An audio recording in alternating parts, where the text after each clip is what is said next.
ব্যবসা পরিচালনায় বড় বাধা শুল্কায়ন জটিলতা, বাড়ে হয়রানি দুর্নীতি, ভোগান্তি কমাতে ডিজিটালাইজের আশ্বাস এনবিআরের, প্রশাসনিক স্বচ্ছতা নিশ্চিতের তাগিদ।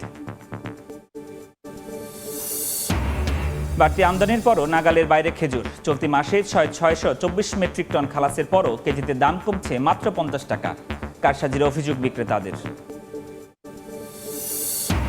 3 মাসেও মেরামত হয়নি শাহজালাল বিমানবন্দরের রানওয়ে অ্যাপ্রোচ লাইট, ফ্লাইট ডাইভার্টে যাত্রী ভোগান্তি, লাইটিং সিস্টেম আধুনিকায়নে বাধা 500 উঁচু ভবন, বলছে বেবিচক। প্রযুক্তির ছোঁয়ায় বদলাচ্ছে হাওড়াঞ্চলের কৃষি, সুনামগঞ্জ ও নেত্রকোনায় জলাশয় ছাড়াই হাঁস পালনে মিলছে দ্রুত লাভ, কমছে দারিদ্র্য, তৈরি হচ্ছে কর্মসংস্থান। এবং ইতিহাসে প্রথম বিশ্ববাজারে প্রতি আউন্স স্বর্ণের দাম ছাড়ালো $5,000, দেশেও ভরিতে 1,500 টাকা বেড়ে বিক্রি হচ্ছে 2,57,000 টাকায়।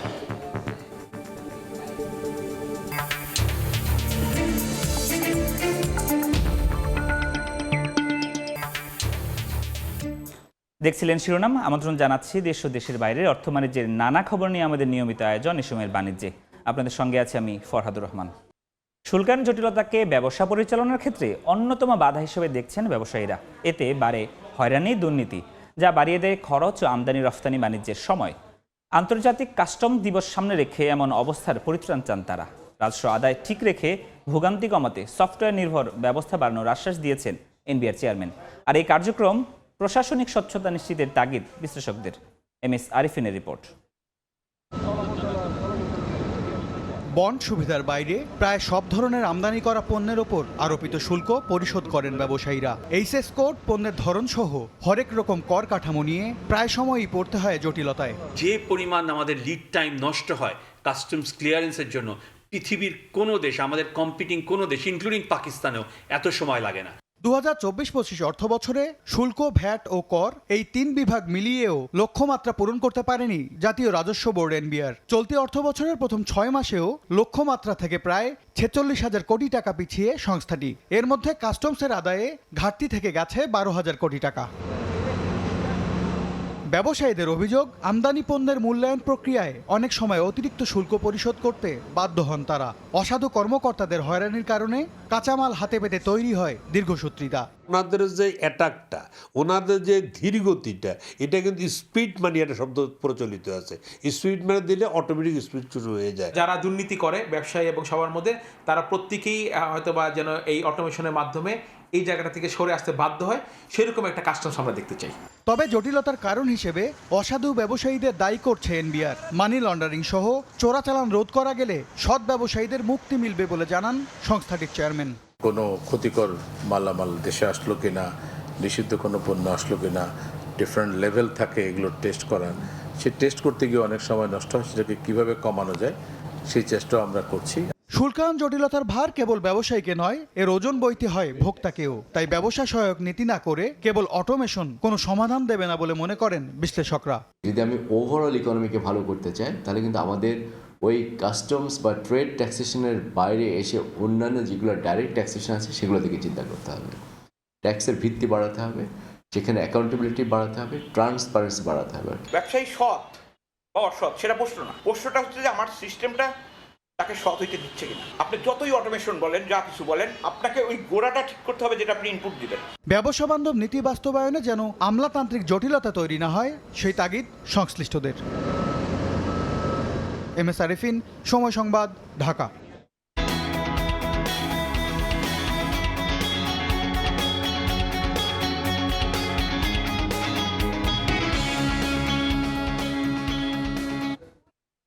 ভারতের ৭৭তম প্রজাতন্ত্র দিবস উপলক্ষে বেনাপোল স্থলবন্দর দিয়ে আমদানি রফতানি বাণিজ্য বন্ধ রয়েছে।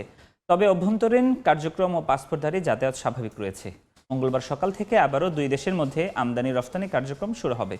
বন্দর কর্তৃপক্ষ জানিয়েছে, বন্দরে আমদানি রফতানি বন্ধ থাকলেও বিমানবন্দর চেকপোস্ট দিয়ে স্বাভাবিক আছে পাসপোর্টধারী যাত্রীর যাতায়াত। স্থলবন্দর দিয়ে ভারত থেকে সবচেয়ে বেশি আমদানি রফতানি বাণিজ্য হয়ে থাকে। এছাড়া বছরে চিকিৎসা, ব্যবসা ও ভ্রমণ সহ 18 লাখ যাত্রী ভারতে যাতায়াত করে থাকেন। ভ্রমণ ও বাণিজ্য এই 2 খাত থেকে বছরে প্রায় 10,000 কোটি টাকা রাজস্ব আসে। এ পর্যায়ে জানাবো পুঁজিবাজারের খবর। সবশেষ জানতে চলে যাব দেশের প্রধান পুঁজিবাজার ঢাকা স্টক এক্সচেঞ্জের ওয়েবসাইটে। আমরা দেখতে পাচ্ছি এই মুহূর্তে ঢাকা স্টক এক্সচেঞ্জ অর্থাৎ ডিএসসিতে ঊর্ধ্বমুখী প্রবণতায় লেনদেন চলছে এবং যেটি আসলে উল্লেখযোগ্য ব্যাপার সেটি হচ্ছে ডিএসসি এক্স সূচকে আমরা দেখতে পাচ্ছি 11 পয়েন্ট বেড়েছে। এখন পর্যন্ত 1 ঘন্টা 10 মিনিটের মতো লেনদেন হয়েছে। সেক্ষেত্রে ডিএসসি প্রধান সূচক দাঁড়িয়েছে 5083.89 পয়েন্টে। এছাড়া ডিএসসি সরিয়া সূচকে পয়েন্ট বেড়েছে 3.94% এবং সেক্ষেত্রে আমরা দেখতে পাচ্ছি যে 1021.60% সূচকে পৌঁছেছে ডিএসসি সরিয়া সূচক এবং ডিএসসির যে বাছাইকৃত সৃষ্টি সূচক আছে সেক্ষেত্রে আমরা দেখতে পাচ্ছি 0.62 পয়েন্ট সেটি আমরা দেখতে পাচ্ছি যে বেড়েছে আর এখন অবস্থান করছে 1948.43 পয়েন্ট এবং এখন পর্যন্ত যে 1 ঘন্টা 10 মিনিট লেনদেন হয়েছে সেক্ষেত্রে আমরা দেখতে পাচ্ছি যে 137 কোটি টাকার শেয়ার লেনদেন হয়েছে। সেক্ষেত্রে এই যে লেনদেনটুকু হয়েছে তার মাঝে প্রতিষ্ঠানের শেয়ারের দাম বেড়েছে 181টির আর কমেছে 101টির আর অপরিবর্তিত যেসব প্রতিষ্ঠানের দাম রয়েছে সেক্ষেত্রে দেখতে পাচ্ছি 94টি প্রতিষ্ঠান সেখানে আছে। এই মুহূর্তে এই 1 ঘন্টা 20 মিনিটের লেনদেনের সবশেষ যে পরিস্থিতি তার মাঝে সবচেয়ে বেশি যারা লেনদেন করেছে তাদের খবর একটু জানিয়ে রাখি। প্রগতি লাইফ তারা এখন পর্যন্ত 8 কোটি টাকার শেয়ার কিন্তু বিক্রি করেছে। সেক্ষেত্রে তাদের প্রত্যেকটি শেয়ারের দাম এখন বিক্রি হচ্ছে 209 টাকা 10 পয়সা এবং এই শেয়ারের গতকালকের অর্থাৎ শেষ কার্যদিবসের যে দাম ছিল সেটি 211 টাকার উপরে ছিল। তবে সেক্ষেত্রে এই শেয়ারের প্রতি আমরা দেখতে পাচ্ছি যে দাম কমেছে এবং বাকি যে 4টি শীর্ষ প্রতিষ্ঠান সেক্ষেত্রে শাহজিবাজার, রূপালী life, Asian insurance and Panin ইন্স্যুরেন্সের কথা আমরা বলতে পারি। তো এই তো যে অবস্থা অর্থাৎ ঊর্ধ্বমুখী প্রবণতার মধ্য দিয়ে কিন্তু শেয়ারের বাজার চলছে এবং প্রত্যেকটি প্রতিষ্ঠানের শেয়ারের দামের ক্ষেত্রে আমরা দেখতে পাচ্ছি ভিন্ন ধরনের প্রবণতা কিন্তু আমরা দেখতে পাচ্ছি অর্থাৎ এবং রূপালী লাইফের ক্ষেত্রে আমরা যে দেখতে পাচ্ছি প্রত্যেকটি শেয়ার এখন বিক্রি হচ্ছে 91 টাকা 90 পয়সা এবং এশিয়ান্স ইন্স্যুরেন্সের ক্ষেত্রে আমরা দেখতে পাচ্ছি যে 37 টাকা 70 পয়সা এখন পর্যন্ত তাদের প্রত্যেকটি শেয়ার লেনদেন হচ্ছে। তো এই ছিল আমার কাছে শেয়ার বাজারের লেনদেনের সবশেষ পরিস্থিতি।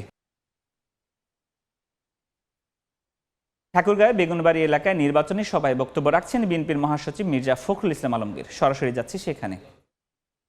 কাজ করেছেন সেই সময়ে আমরা কথা দিয়েছিলাম যে আমাদের এই এলাকাতে কৃষকের পানির বড় অভাব, বড় নদী নাই, যার ফলে আমাদেরকে আপনারা ওই শ্যালো টিউবওয়েল দিয়ে আগে করতাম, এখন আপনার সম্ভবত টিউবওয়েল বরেন্দ্র টিউবওয়েল দিয়ে জমি চাষ করেন নাকি? পানি পান বরেন্দ্র টিউবওয়েল জমি পান?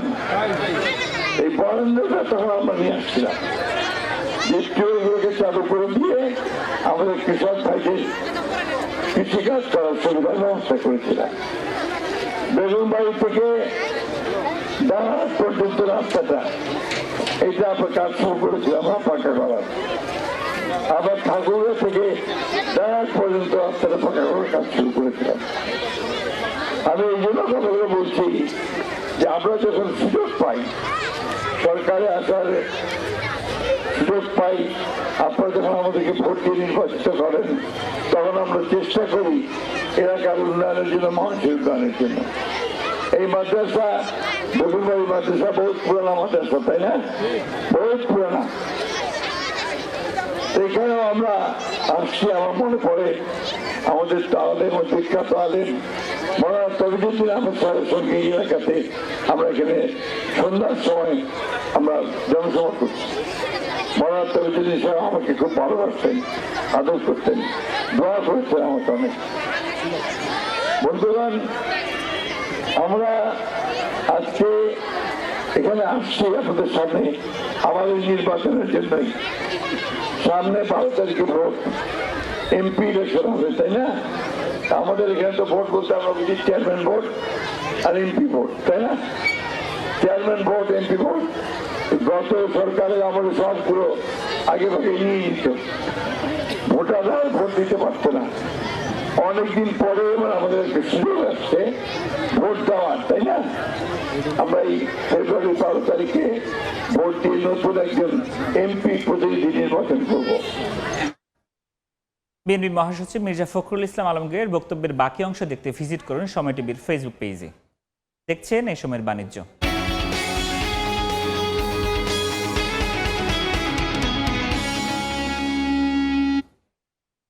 শুল্কহার কমানোর সুযোগে অতিরিক্ত আমদানির পরও সাধারণ মানুষের ক্রয় ক্ষমতার মধ্যে আসছে না খেজুরের দাম।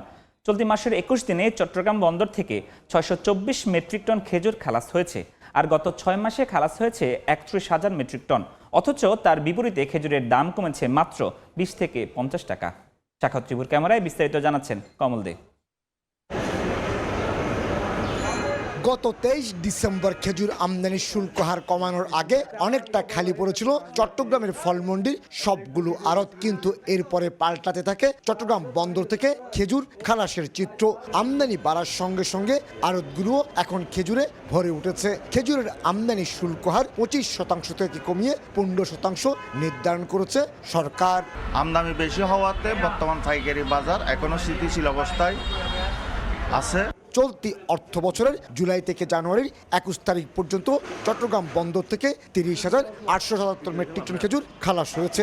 যেহেতু আমদানি বেড়েছে, প্রায় দ্বিগুণের বেশি হয়েছে, অবশ্যই খেজুরের বাজারে দামটা এটা সহনীয় পর্যায়ে থাকা উচিত। তবে নানা কারসাজির কারণে পাইকারি পর্যায়ে খেজুরের দাম কমছে একেবারেই ধীর গতিতে। একটা খেজুর মাসটুক এটা বিক্রি করতাম 1800, 1900, এখন ইম্পোর্টারের ধরতেছে এটা 2100 টাকা, 2200 টাকা। তো দাম কই কমাইলো এরা? বর্তমানে অভিজাত খেজুর ম্যাটজুল 5 কেজির প্যাকেট 6,000 টাকা, আজোয়া 4,000 টাকা, মরিয়ম 5,000 টাকা এবং সাধারণ মানের খেজুর সাবাবি 2,800 টাকা, মাসটুক 2,200 টাকা, সুক্কারি 1,700 টাকা ধরে বিক্রি হচ্ছে। তো সেলটা হয়ে গেলে কিন্তু আমাদের কোনো সমস্যা ছিল না। হ্যাঁ, মানুষ কিন্তু খেজুর অ্যাভেলেবেল পাবে, সমস্যা নেই, প্রচুর আমদানি আছে। বাংলাদেশে বছরে প্রায় 1 লাখ মেট্রিক টন খেজুরের চাহিদার মধ্যে শুধুমাত্র রমজান মাসে ইফতারের জন্য 80 থেকে 90,000 মেট্রিক টন খেজুরের প্রয়োজন হয়। মধ্যপ্রাচ্যের দেশ সৌদি আরব, ওমান, মিশর, আরব আমিরাত সহ অন্যান্য দেশ থেকে আমদানি করা এসব খেজুর বাংলাদেশের ভোক্তা পর্যায়ে পৌঁছাতে অন্তত 8 বার হাত বদল হয়। আর কারসাজির কারণে প্রতিবারই খেজুরের দাম বাড়ে। এক্ষেত্রে বাজার মনিটরিং করা হলে খেজুরের দাম নিয়ন্ত্রণে আসবে, এমনটি বলছেন ব্যবসায়ীরা। চট্টগ্রামের ফলমন্ডি থেকে কমল দে, সময় সংবাদ। দেখছেন এ সময়ের বাণিজ্য।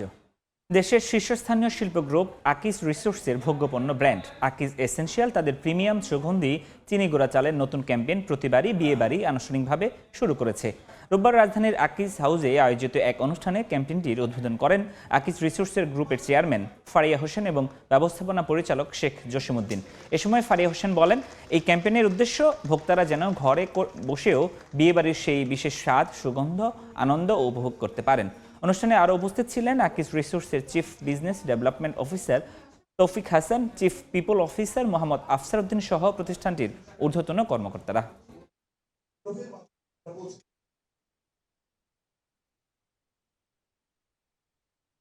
সময়ের বাণিজ্য। 3 মাস পার হলেও মেরামত হয়নি থাই এয়ারওয়েজের ধাক্কায় রানওয়ের ক্ষতিগ্রস্ত অ্যাপ্রোচ লাইট। এতে শাহজালাল বিমানবন্দরের লাইটিং ক্যাটাগরিতে নিচে নেমে গেছে ঘন কুয়াশায় উড়োজাহাজ অবতরণ সক্ষমতা। বাধ্য হয়ে ফ্লাইট ডাইভার্টের কারণে ভোগান্তিতে যাত্রী, আর্থিকভাবে ক্ষতির সম্মুখীন এয়ারলাইন্সগুলো। রানওয়ে লাইটিং ক্যাট সিতে উন্নীত করার পরামর্শ বিশেষজ্ঞদের, কিন্তু ব্যবিচক বলছে ঢাকা বিমানবন্দরের আশেপাশের 500 উঁচু ভবনের কারণে তা সম্ভব নয়। কাজল আব্দুল্লাহ রিপোর্ট। শীত মৌসুম মানেই বিশ্বের অন্যান্য শহরের মতো ঢাকার আকাশও আচ্ছন্ন হয়ে পড়ে ঘন কুয়াশায়। প্রভাব পড়ে হযরত শাহজালাল আন্তর্জাতিক বিমানবন্দরে ফ্লাইট ওঠানামায়।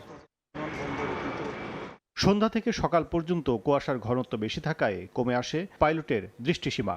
রানওয়ে দেখতে না পাওয়ায় ফ্লাইট ডাইভার্ট করা হয় দেশের অন্যান্য বিমানবন্দর সহ পাশের দেশেও। প্রত্যেকটা অনিশ্চয়তার পিছনে আসলে যেমন ফ্লাইট ডিসরাপশন, সাথে সাথে এটার পিছনে আসলে দায়ী কে? এয়ারলাইন্স। আমি বলবো কোনোভাবেই এয়ারলাইন্স দায়ী না, সেখানে এয়ারপোর্ট অথরিটি। কারণ এই এয়ারপোর্ট অথরিটি আমাদেরকে পরিচালনা করার জন্য যেসব ফ্যাসিলিটিস এটা তারা কমিটমেন্ট, সেই জায়গাটা তারা ফেল করছে এবং যেটার ক্ষতিগ্রস্ত হচ্ছে এয়ারলাইন্সগুলো ডিরেক্টলি। ৪৫ বছর পর শাহজালালের রানওয়ের লাইটিং সিস্টেম ক্যাটাগরি 1 থেকে ক্যাটাগরি 2-এ উন্নীত করা হয় গত বছরের জুলাই। কিন্তু থাই এয়ারওয়েজের উড়োজাহাজের ধাক্কায় অক্টোবর মাসে রানওয়ের অ্যাপ্রোচ লাইট ভেঙে যায়, যা দৃষ্টিসীমা সংকীর্ণ করেছে পাইলটের। বেবিচক জানায় মেরামতে পেরিয়ে যাবে শীত মৌসুম। জুলাই মাস থেকে ক্যাটাগরি 2 ডিক্লেয়ার করেছিলাম। গত অক্টোবরে 29 তারিখে থাই এয়ারওয়েজের একটা ইনসিডেন্ট হয়। তারা অনেক লো অ্যাপ্রোচ করার কারণে আমাদের কিছু হাই ইন্টেন্সিটি অ্যাপ্রোচ লাইট তাদের দ্বারা নষ্ট হয়। এটা ড্যামেজ হয়ে যাওয়ার কারণে আমার পার্সেন্টেজটা চলে আসছে 92, 87, 86 এরকম। এটা আমাদের অলরেডি টেন্ডার আমরা থ্রো করেছিলাম, টেন্ডার প্রক্রিয়া সম্পন্ন হয়েছে। রানওয়ের সক্ষমতা বাড়াতে লাইটিং সিস্টেম আধুনিকায়নের পরামর্শ বিশেষজ্ঞদের। ঢাকাকে একেবারে একদম ক্যাটাগরি 3C-তে নিয়ে যেতে পারলে ভালো হয়, ওদের দেশের কোনো এয়ারক্রাফট বাইরে থেকে যেটা আসে ড্রাইভার যেন না করতে, সেই চিন্তাটা আমাদের মাথা থাকা উচিত। এদিকে বেবিচক বলছে দৃষ্টিসীমার বাধা শূন্য করতে হলে ভাঙতে হবে বিমানবন্দরের উত্তর এলাকার 500টি ভবন। যদি ক্যাটাগরি 3 করতে হয়, আমার এই দলিপাড়া এবং এই এলাকায় যে কিছু ইনস্টলেশনগুলি আছে রানওয়ে ঠিক উত্তরে, এখানে আমরা একবার হিসাব করেছিলাম রাফলি 500-র মতো বিল্ডিং আছে, এগুলিকে আমার জিরো করে ফেলতে হবে। Landing instrument system ILS-2 operate করতে হলে লাইটিং সিস্টেম 95% পর্যন্ত কার্যকর থাকতে হয়। বর্তমানে ঘন কুয়াশায় কার্যকারিতা নেমে এসেছে 85 থেকে 87%। কাজল আব্দুল্লাহ, সময় সংবাদ, ঢাকা। দেখছেন এ সময় বাণিজ্য।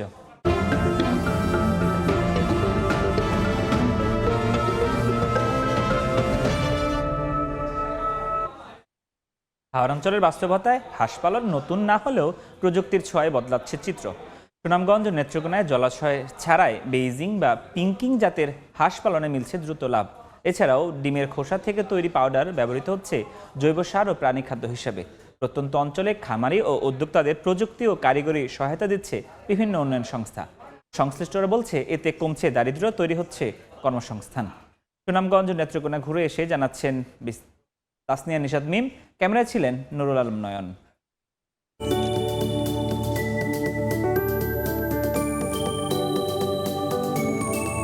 জলাশয়কে কেন্দ্র করে পালন করা হয় হাঁস, কিন্তু নেত্রকোনার মোহনগঞ্জ উপজেলার আদর্শনগর গ্রামে পালন করা হচ্ছে এমন এক ধরনের হাঁস যার জন্য জলাশয় জরুরি নয়। শুধু একটি মাচা থাকলেই এই বিদেশি জাতের হাঁস পালন করা সম্ভব।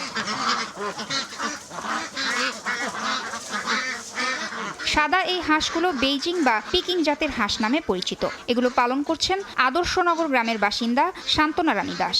আধুনিক প্রযুক্তি অনুসরণ করে স্বামীকে সঙ্গে নিয়ে গড়ে তুলেছেন পারিবারিক খামার। পাতি হাঁসগুলো দেওয়া যেতেছে, অনেকগুলো পারলে পরে অনেক সময় মারা যায় অসুখে, কিন্তু ওইগুলা পানিতে না যাওয়াতে বা বাইরে না যাওয়াতে ওগুলো রোগ হইতেছে না বা মরতে পারছে না। এই পর্যন্ত যেগুলো হাঁটছি একটা মরে নেই। পানি ছাড়া মাচায় পালনের ক্ষেত্রে দিনে শুধু 2 বার খাবার দিতে হয় হাঁসকে। এতে খরচ হয় কম। 2 থেকে আড়াই মাসে একটি হাঁসের ওজন হয় 2.5 থেকে 3 কেজি। সরকারি বেসরকারি সহ বিভিন্ন উন্নয়ন সংস্থার তরফ থেকে হাঁস প্রতিপালনে ভ্যাকসিন ও অন্যান্য প্রয়োজনীয় সহযোগিতা দেওয়ায় খামারিদের আগ্রহ বাড়ছে। তাদের প্রত্যাশা আগামী দিনে আরও বেশি হাঁসের খামার গড়ে উঠবে, যা স্থানীয় অর্থনীতিতে ইতিবাচক প্রভাব ফেলবে।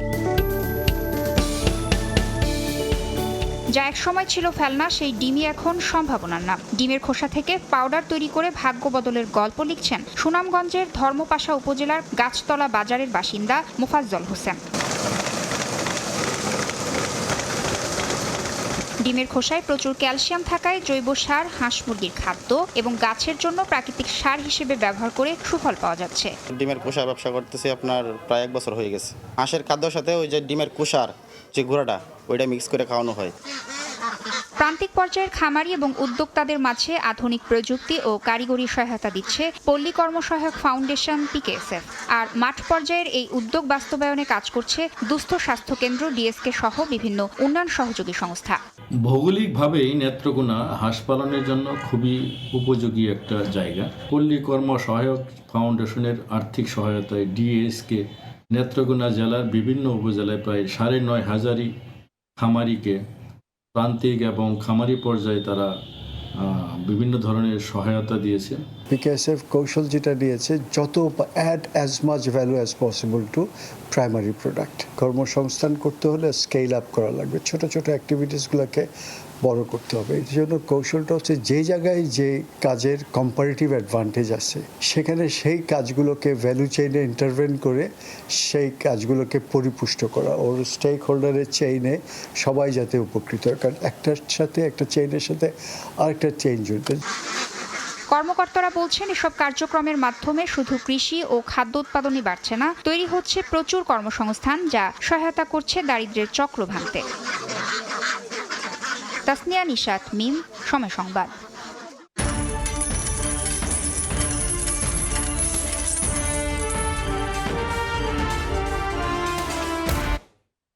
বিশ্ববাজারে বাড়ছে যোগাযোগ অবকাঠামো তৈরিতে দরকারি বিটুমিনের দাম। একই সঙ্গে ঊর্ধ্বমুখী লিড, অ্যালুমিনিয়াম, টিনের দামও। সড়ক, মহাসড়ক, রানওয়ের মতো যোগাযোগ অবকাঠামো তৈরিতে দরকারি ভিটামিনের দাম বিশ্ববাজারে বর্তমানে ঊর্ধ্বমুখী। সপ্তাহ ব্যবধানে প্রতি টনের দাম ৩.৬২% বেড়ে দাঁড়িয়েছে $468.48। মাস ব্যবধানে বেড়েছে 7.86%। লিড বা সীসা, গাড়ির ব্যাটারি, গোলা বারুদ, তারের খাপ তৈরি ও বিকিরণ সুরক্ষায় বিশ্বব্যাপী ব্যাপক চাহিদা রয়েছে এই শিল্পপণ্যের। আন্তর্জাতিক বাজারে বর্তমানে প্রতি মেট্রিক টন লিডের দাম পড়ছে $2031। মাস ব্যবধানে দাম বেড়েছে 1.12%। অ্যালুমিনিয়াম, উড়োজাহাজ, মহাকাশযানের বডি নির্মাণ থেকে শুরু করে হাঁড়ি পাতিল, কড়াইয়ের গৃহস্থলী নানা পণ্য তৈরিতে দিন দিন বাড়ছে এই হালকা ধাতুর ব্যবহার। সপ্তাহ ব্যবধানে প্রতি টনের দাম 1.10% বেড়ে দাঁড়িয়েছে $3175। আর মাস ব্যবধানে দাম বেড়েছে 7.39%। আরেক শিল্পপণ্য টিনের দামও বাড়ছে। প্রতি টনের দাম বর্তমানে $51,877। মাস ব্যবধানে দাম বেড়েছে 21.23%-এরও বেশি। ইয়ানুর শিফাত, সময় সংবাদ। ইতিহাসে প্রথমবারের মতো বিশ্ববাজারে প্রতি আউন্স স্বর্ণের দাম ছাড়ালো $5,000। বিবিসি জানায়, মার্কিন প্রেসিডেন্ট ডোনাল্ড ট্রাম্প বিশ্ব ব্যবস্থাকে যে অনিশ্চয়তার মধ্যে ফেলেছেন তাতেই অস্থির স্বর্ণের বাজার। বিশ্ববাজারের সঙ্গে তাল মিলিয়ে দেশেও স্বর্ণের দাম ভরিতে বেড়েছে $1,500। যুক্তরাষ্ট্র ও ন্যাটোর মধ্যে গ্রিনল্যান্ড ইস্যুতে টানাপোড়েন বাড়তে থাকায় আর্থিক ও ভূরাজনৈতিক অনিশ্চয়তা নিয়ে উদ্বেগও জোরালো হয়েছে। এরই প্রভাব পড়েছে স্বর্ণের বাজারে। সংবাদ মাধ্যম বিবিসি জানায়, ইতিহাসে প্রথমবারের মতো বিশ্ববাজারে স্বর্ণের দাম আউন্স প্রতি $5,000 ছাড়িয়ে গেছে। সোমবারই দাম 1.98% বেড়ে আউন্স প্রতি ঠেকেছে $5,081। এদিকে দেশের বাজারেও সর্বোচ্চ স্বর্ণের দাম। ভালো মানের 1 ভরি স্বর্ণের দাম ভরিতে $1,500 বাড়িয়ে 22 ক্যারেটের দাম $2,57,191 নির্ধারণ করেছে বাংলাদেশ জুয়েলার্স অ্যাসোসিয়েশন বাজস। এছাড়া 21 ক্যারেট $2,45,527 টাকা, 18 ক্যারেট $2,10,419 টাকা এবং সনাতন পদ্ধতির স্বর্ণের দাম ভরিপ্রতি $1,72,919 টাকা নির্ধারণ করা হয়েছে। ইয়ানুর শিফাত, সময় সংবাদ। যুক্তরাষ্ট্র জুড়ে নজিরবিহীন শীতকালীন ঝড়ে স্থবির হয়ে পড়েছে জনজীবন। তীব্র ঠান্ডায় এ পর্যন্ত 7 জনের মৃত্যুর খবর পাওয়া গেছে। ঝড়ের তাণ্ডবে বিদ্যুৎহীন হয়ে পড়েছেন প্রায় 10 লাখ বাসিন্দা। রোববার একদিনে বাতিল করা হয় 16,000-এর বেশি ফ্লাইট। বন্ধ রয়েছে গণপরিবহন চলাচল। আলাবামা, জর্জিয়া, নিউ মেক্সিকো সহ অন্তত 24টি অঙ্গরাজ্যে জরুরি অবস্থা জারি করা হয়েছে। প্রয়োজন ছাড়া বাসিন্দাদের বাইরে বের না হওয়ার আহ্বান স্থানীয় কর্তৃপক্ষের। তুষারঝড়ে বিপর্যস্ত যুক্তরাষ্ট্রের জনজীবন। বরফের চাদরে ঢেকে গেছে চারিদিক। দেশটির দক্ষিণাঞ্চলে বরফ জমে গাছের ডাল ভেঙে পড়ায় বিদ্যুতের লাইন ব্যাপক ক্ষতিগ্রস্ত হয়েছে। ঝড়ে বিদ্যুৎ বিচ্ছিন্ন হয়ে পড়েছেন অন্তত 10 লাখ বাসিন্দা। টেনেসি অঙ্গরাজ্যে বিদ্যুৎহীন 3,30,000-এর বেশি। মিসিসিপিতে 1,60,000, লুইসিয়ানা ও টেক্সাসেও হাজার হাজার মানুষ অন্ধকারে। মধ্য আটলান্টিক অঞ্চলেও বিদ্যুৎ বিভ্রাট দেখা দিয়েছে। যুক্তরাষ্ট্রের দক্ষিণাঞ্চলে তুষারঝড়ে সবচেয়ে বেশি ক্ষতিগ্রস্ত মিসিসিপির অক্সফোর্ড শহর। সেখানে প্রায় 75% গ্রাহক বিদ্যুৎহীন। বহু এলাকায় গাছ ও বিদ্যুৎ খুঁটি ভেঙে পড়েছে। পরিস্থিতি ভয়াবহ বলে জানিয়েছে স্থানীয় কর্তৃপক্ষ। নিউ ইয়র্ক সিটিতেও প্রবল তুষারপাত ও তীব্র ঠান্ডা। মেয়র জোহরান মামদানি জানান, গেল 8 বছরের মধ্যে সবচেয়ে শীতলতম সময় এটি। ঝড়ের প্রভাব পড়েছে শিক্ষা ও গণপরিবহন ব্যবস্থাতেও। নিউ ইংল্যান্ড থেকে দক্ষিণাঞ্চলে একাধিক বিশ্ববিদ্যালয় ক্লাস বাতিল ও ক্যাম্পাস বন্ধ ঘোষণা করেছে। তুষারঝড়ের কারণে শার্লটে সব ধরনের গণপরিবহন সাময়িকভাবে বন্ধ রাখা হয়েছে। বাতিল করা হয়েছে 16,000-এর বেশি ফ্লাইট। অন্তত 24টি অঙ্গরাজ্যে জরুরি সতর্কতা ঘোষণা করা হয়েছে। ফ্লোরিডা, দক্ষিণ পূর্ব আলাবামা ও দক্ষিণ পশ্চিম জর্জিয়ার কিছু অংশে টর্নেডো সতর্কতা জারি করা হয়েছে। প্রয়োজন ছাড়া বাইরে বের না হওয়ার পরামর্শ প্রশাসনের। অর্জিতা শেহজিন, সময় সংবাদ। এ পর্যায়ে শীর্ষ সংবাদগুলো জানিয়ে দিচ্ছে আরেকবার। ব্যবসা পরিচালনায় বড় বাধা শুল্কের জটিলতা, বাড়ে হয়রানি, দুর্নীতি, ভোগান্তি কমাতে ডিজিটালাইজের আশ্বাস এনবিআরের, প্রশাসনিক স্বচ্ছতা নিশ্চিতের তাগিদ। বাড়তি আমদানির পরও নাগালের বাইরে খেজুর। চলতি মাসে 624 মেট্রিক টন খালাসের পরও কেজিতে দাম কমেছে মাত্র 50 টাকা। কারসাজির অভিযোগ বিক্রেতাদের। এবং 3 মাসেও মেরামত হয়নি শাহজালাল বিমানবন্দরের রানওয়ের অ্যাপ্রোচ লাইট। ফ্লাইট ডাইভার্টে যাত্রী ভোগান্তি। লাইটিং সিস্টেম আধুনিকায়নে বাধা 500 উঁচু ভবন, বলছে বেবিচক।